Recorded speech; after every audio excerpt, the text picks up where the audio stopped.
रचना श्रीला प्रभुपाद द्वारा रचित लीला पुरुषोत्तम भगवान श्री कृष्ण। अध्याय 21। बंसी द्वारा मोहित गोपियां। सुंदर शरद ऋतु के आगमन से सरोवरों तथा नदियों में जल स्फटिक के समान स्वच्छ हो गया और सुगंधित कमल के फूलों से भर गए और मधुर हवाएं चलने लगी। वन के इस वातावरण से कृष्ण अत्यंत प्रसन्न हुए, क्योंकि फूल खिले हुए थे और भंवरे तथा मधुमक्खियां आनंदित होकर गुंजार कर रही थी। पक्षी, वृक्ष तथा शाखाएं सभी अत्यंत प्रसन्न लग रहे थे। तभी गौएं चराते साथ श्री बलराम तथा ग्वाल बालों के लिए श्री कृष्ण अपनी दिव्य बांसुरी यानी कि मुरली बजाने लगे और कृष्ण की बांसुरी की ध्वनि सुनकर वृंदावन की गोपियों ने उनका स्मरण किया और वे परस्पर बातें करने लगी कि कृष्ण कितनी सुंदर बांसुरी बजा रहे हैं। जब गोपियां कृष्ण के मुरली वादन की बात चलाती और वे उनकी लीलाओं का भी स्मरण करती, इस तरह उनका मन विचलित हो जाता तो वे सुंदर ध्वनि का वर्णन करने में अपने आप को असमर्थ पाती। मुरली की दिव्य ध्वनि की चर्चा चलाते समय वे ये भी स्मरण करती कि कृष्ण किस प्रकार का वेश धारण करते हैं। उनके सर पर मोर पंख इस तरह सुशोभित होते हैं मानो कि वे कोई नर्तक हों। वे अपने कानों में नीले फूल खोसे रहते, उनका वस्त्र पीत स्वर्णिम कांति वाला होता और वे गले में वैजयंती माला पहने होते। इस प्रकार का आकर्षक वेश धारण किए कृष्ण अपने होठों से निसमृत अमृत से बंसी के छिद्रों को पूरित करते रहते। इस तरह वे उन्हें स्मरण करती कि वे वृंदावन में किस प्रकार प्रविष्ट होते हैं, जो कृष्ण तथा उनके सखाओं के पद चिन्हों से गौरवान्वित है। बंसी वादन में अत्यंत पटु थे और गोपियां उस ध्वनि पर मोहित थीं, जो न केवल उन्हें अपितु प्रत्येक सुनने वाले जीव को आकर्षित करने वाली थीं। एक गोपी ने अपनी सखी से कहा, नेत्रों की चरम सिद्धि इसी में है कि बलराम तथा कृष्ण को वन में जाते बंसी बजाते अपने मित्रों के साथ गौएं चराते हुए देखा जाए।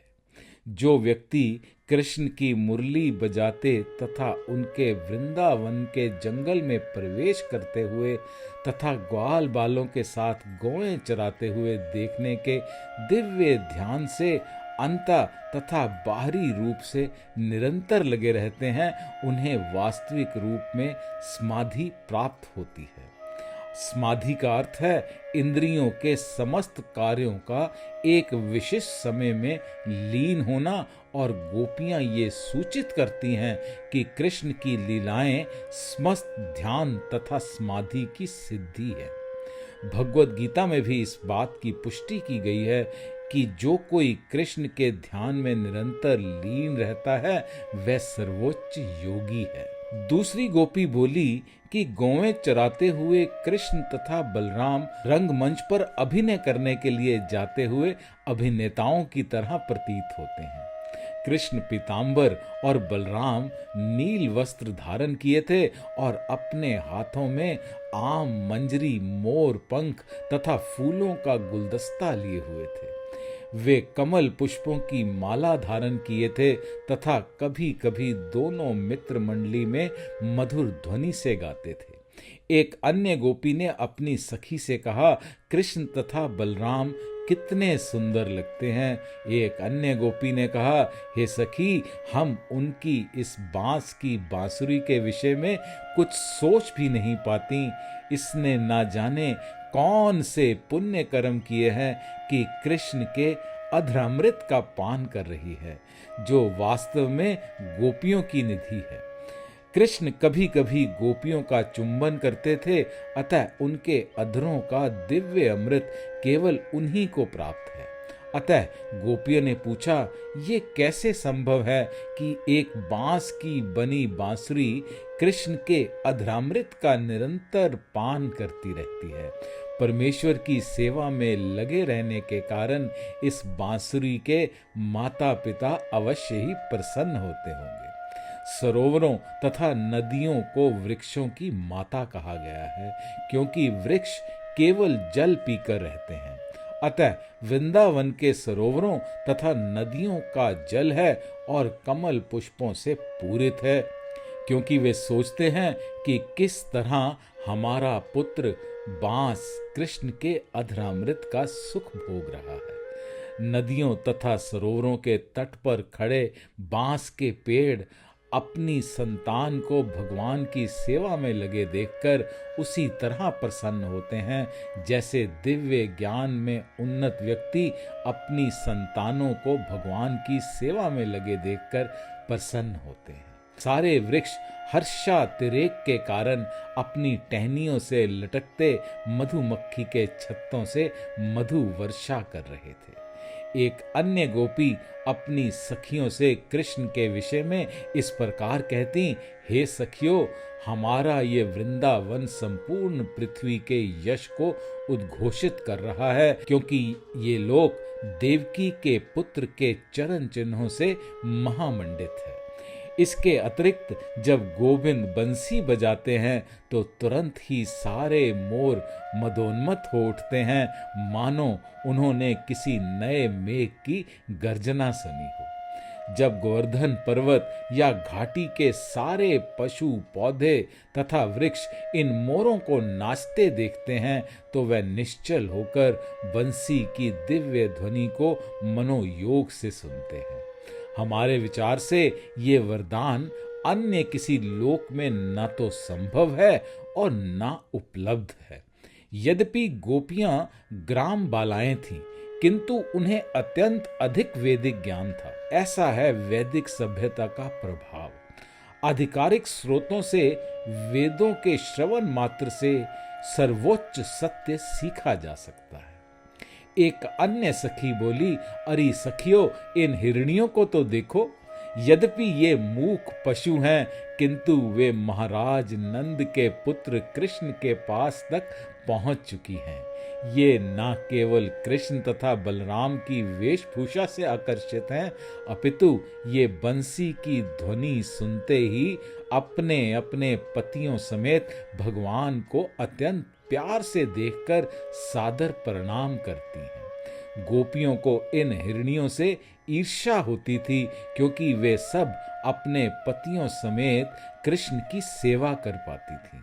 गोपियां अपने को इतना भाग्यशाली नहीं मानती थीं, क्योंकि जब भी वे कृष्ण के पास जाना चाहती थीं तो उनके पति प्रसन्न नहीं होते थे।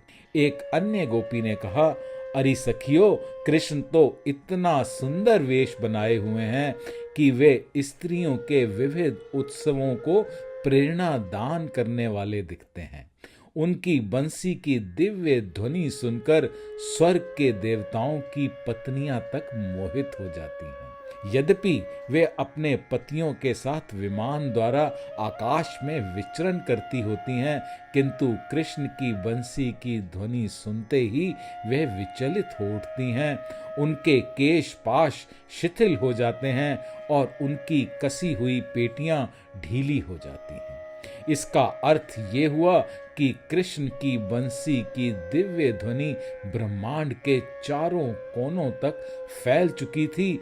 और ये भी महत्वपूर्ण बात है कि गोपियों को आकाश में उड़ने वाले विभिन्न प्रकार के वायुमानों का पता था। एक और गोपी अपने सखियों से बोली, सखियों, गायें भी श्री कृष्ण की मुरली की दिव्य ध्वनि सुनकर मुग्ध हो जाती हैं। ये ध्वनि उन्हें अमृत वर्षा के समान प्रतीत होती है, जिसे संचित करने के लिए वे अपने लंबे लंबे कानों को तुरंत फैला देती हैं। बछड़े अपनी अपनी माताओं के स्तन अपने मुंह में दबाए रह जाते हैं और वे दूध नहीं पी पाते। वे भक्ति से विह्वल हो उठते हैं और उनकी आंखों से अश्रु ढरकने लगते हैं, जिससे ये स्पष्ट होता है कि जैसे वो कृष्ण को अपने हृदय से लगा रहे हों। ये सब क्रियाएं ये इंगित करती हैं कि वृंदावन में गोएं और बछड़े कृष्ण के लिए रोना और उनका आलिंगन करना जानते थे। वस्तुतः आंखों से अश्रुपात करना भी कृष्ण प्रेम की पराकाष्ठा है। एक किशोरी गोपिका अपनी माता से बोली, अरे माँ, देखो ना, विभिन्न वृक्षों की डालों पर बैठे हुए ये सारे पक्षी कितने मनोयोग से कृष्ण की बंसी बजाते हुए देख रहे हैं। उनके स्वरूपों से ऐसे प्रतीत हो रहा है मानो ये अपनी सुध बुध खोकर कृष्ण की बंसी सुनने मात्र में तल्लीन है। इससे ये सिद्ध होता है कि ये सामान्य पक्षी नहीं अपितु ऋषि मुनि तथा भक्त हैं, जो कृष्ण की बांसुरी सुनने के लिए ही वृंदावन में पक्षी रूप में अवतरित हुए हैं। बड़े बड़े ऋषि मुनि तथा विद्वान ज्ञान में रुचि रखते हैं, किंतु भगवद गीता में वैदिक ज्ञान का सार इस प्रकार बताया गया है। वेदों के ज्ञान द्वारा कृष्ण को समझना होता है। इन पक्षियों के आचरण से ऐसा प्रतीत हो रहा था मानो ये वैदिक ज्ञान के पंडित हों और इन्होंने वैदिक ज्ञान की सारी शाखाओं को त्याग कर केवल कृष्ण की दिव्य ध्वनि को अंगीकार कर लिया हो। यहाँ तक कि यमुना नदी कृष्ण की वंशी की दिव्य ध्वनि सुनकर उनके चरण कमलों का स्पर्श पाने की इच्छा से अपनी उत्ताल तरंगों को त्याग कर मंद गति से प्रवाहित होती हुई और अपने हाथ में कमल पुष्प धारण किए तीव्र प्रेम भाव से इन पुष्पों को मुकुंद को भेंट करने जा रही है। कभी कभी शरदकालीन आतप यानी कि धूप असहनीय हो जाता तो अपनी मुरली बजाने में लीन कृष्ण, बलराम तथा उनके मित्रों के प्रति सहानुभूति दिखाने के लिए बादल छाया कर देते। मानो उनसे मैत्री स्थापित करने के लिए ये बादल उनके सिरों पर छाता ताने हों।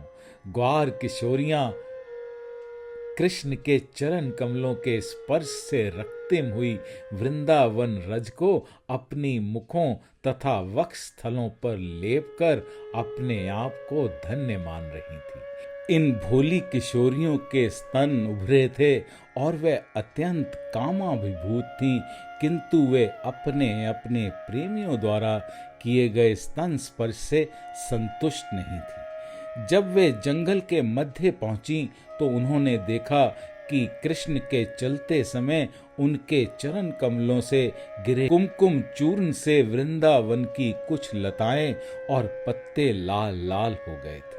गोपियां उनके चरण कमलों के कुमकुम से रंजित रज को अपने स्तनों से लगाती। जब कृष्ण बलराम तथा ग्वाल बालों के साथ वृंदावन के जंगल से होकर जाते तो वह लाल लाल चूर्ण वृंदावन की भूमि पर गिर पड़ता। अतः जब कामुक किशोरियां कृष्ण को बंसी बजाते हुए देखती और भूमि पर उन्हें लाल लाल कुमकुम दिखता तो वे तुरंत उठकर अपने मुख तथा स्तनों पर लगा लेती। इस प्रकार जो किशोरियां अपने प्रेमियों द्वारा स्तन स्पर्श किए जाने से संतुष्ट नहीं होती थीं, वे चरण रज के स्पर्श से संतुष्ट हो जाती। बात यह है कि ये सारी भौतिक वासनाएं कृष्ण भावना अमृत के संपर्क में आते ही तृष्ट हो जाती हैं। एक अन्य गोपी गोवर्धन पर्वत की अद्वितीय स्थिति की प्रशंसा इस प्रकार करने लगे कि ये गोवर्धन पर्वत कितना भाग्यशाली है कि इसके ऊपर चलते हुए कृष्ण तथा बलराम का सानिध्य प्राप्त हो रहा है। गोवर्धन पर्वत को भगवान के चरण कमलों का निरंतर स्पर्श प्राप्त है। इसी कृतज्ञता के कारण गोवर्धन पर्वत तरह तरह के फल, मूल, औषधियां तथा अपने सरोवरों से स्वच्छ जल भेंट के रूप में प्रदान करता है। गोवर्धन पर्वत की सर्वोत्तम भेंट तो गौओं और बछड़ों के लिए नई उगी घास है। गोवर्धन पर्वत भगवान के प्रिय साथियों गौओं तथा बछड़ों को प्रसन्न करके भगवान को प्रसन्न करने की कला जानता था। एक अन्य गोपी ने कहा कि जब कृष्ण तथा बलराम अपनी बांसुरी बजाते हुए समस्त चराचर से मित्रता स्थापित करते हुए वृंदावन के जंगलों से निकलते हैं तो प्रत्येक वस्तु आश्चर्यजनक लगती है। जब वे अपनी दिव्य बांसुरी बजाते हैं तो जंगल के चलते प्राणी चकित होकर अपना कार्य रोक देते हैं और वृक्ष तथा वनस्पति जैसे अचर प्राणी आनंद से झूम उठते हैं। कृष्ण तथा बलराम की दिव्य बांसुरी की धुनों की ये आश्चर्यजनक प्रतिक्रियाएं हैं। कृष्ण तथा बलराम सामान्य ग्वाल बालों की तरह अपने कंधों तथा हाथों से गौओं को बांधने की रस्सियां लिए रहते। दुहते समय सारे बालक गौओं के पिछले पांवों को एक छोटी रस्सी से बांध देते। इस रस्सी को ग्वाले सदैव अपने कंधों पर लटकाए रहते और ये रस्सी कृष्ण तथा बलराम के कंधों पर भी देखी जा सकती थी। भगवान होते हुए भी वे ग्वाल बालों की तरह क्रीड़ाएं करते, अतः सारी बातें आश्चर्यजनक तथा आकर्षक लगती। जब कृष्ण वृंदावन के जंगल में या तो गोवर्धन पर्वत पर गौवें चराने में व्यस्त रहते, उस समय ग्राम की गोपियां उनके विषय में सोचते तथा उनकी विविध लीलाओं के बखान करने में लीन रहती। ये कृष्ण के ही विचारों में निरंतर लीन रहने के कारण सम्यक उदाहरण है। यही प्रवृत्ति गोपियों के आचरण में सदैव स्पष्ट पाई जाती है। अतः भगवान चैतन्य ने घोषित किया कि परमेश्वर की पूजा की अन्य कोई विधि गोपियों की इस विधि से श्रेष्ठ नहीं है। ये गोपियां ब्राह्मण या क्षत्रिय जैसे उच्च कुलों में उत्पन्न ना होकर वैश्य कुल में उत्पन्न हुई थीं और वह भी व्यापारियों की किसी उच्च श्रेणी में ना होकर ग्वालों के कुल में हुई थी। वे ठीक से शिक्षित भी ना थीं, किंतु उन्होंने वेदों के अधिकारी ब्राह्मणों से सारा ज्ञान सुन रखा था। गोपियों का एकमात्र कार्य था कृष्ण के विचारों में दिन रात मगन रहना। इस प्रकार लीला पुरुषोत्तम भगवान श्री कृष्ण के अंतर्गत बंसी द्वारा मोहित गोपियां नामक 21वें अध्याय का भक्ति वेदांत तात्पर्य पूर्ण हुआ। हरे कृष्ण।